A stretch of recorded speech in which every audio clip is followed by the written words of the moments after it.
हे तिन्ही गुन्हे खोटे आहे. हे जे षडयंत्र केलेलं आहे हे एकनाथराव खडसे यांनीच केलेलं आहे आणि प्लस मोठे साहेब.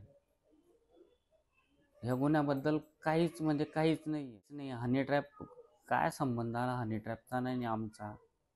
हनी ट्रॅप जर असता समजून घ्या तर आम्ही आज नोटांमध्ये खेळलो असतो, पण आज आमच्याकडे काहीच नाही. हा फक्त पब्लिसिटी स्टंट आहे की स्वतःकडे अटेन्शन सीक करायचं.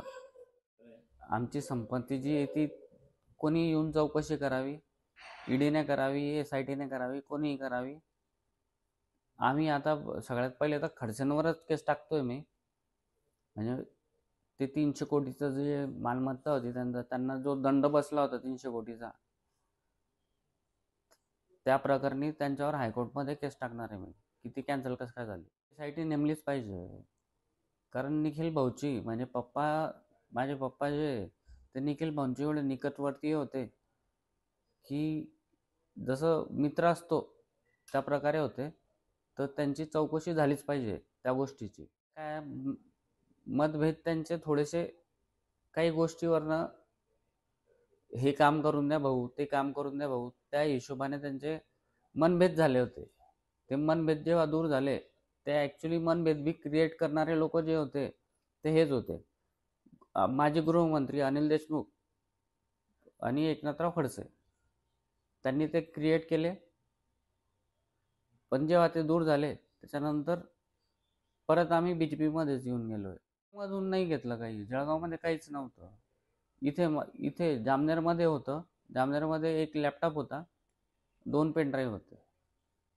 चुकीचं म्हणताय खडसे. त्यांना फक्त आता पब्लिसिटी स्टंट पाहिजे. त्या माणसाला आता अटेन्शन कोणीच देत नाही. एकनाथराव खडसेंना अटेन्शन कोणीच देत नाही. त्यांना फक्त अटेन्शन पाहिजे. त्याच्यामुळे ते गिरीश महाजनसारखा मोठा नेता आहे त्याच्यावर आरोप करत आहे. दुसरा काहीच विषय नाही. होता ना त्यांना काही भेटलं नाही ना.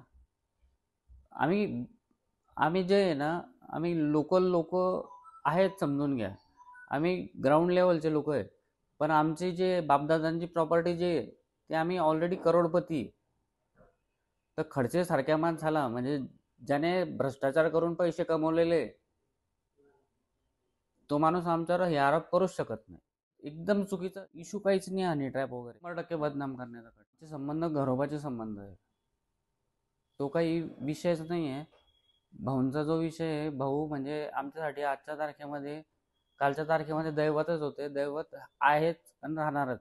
गिरीश खडसेंचं जे बोलणं आहे, ॲक्च्युली जेव्हा ते गाडीमध्ये रॉकेल टाकून फिरायचे त्यावेळेस त्या आमच्या पप्पांकडे यायचे की मला पैसे द्या किंवा माझी हेल्प करा म्हणून.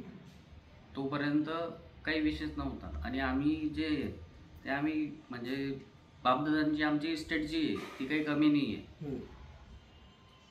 प्रॉपर्टी जी आहे आमची ती सगळीच्या सगळी वडिलोपार्जित ज्याला म्हणतं ती प्रॉपर्टी आहे.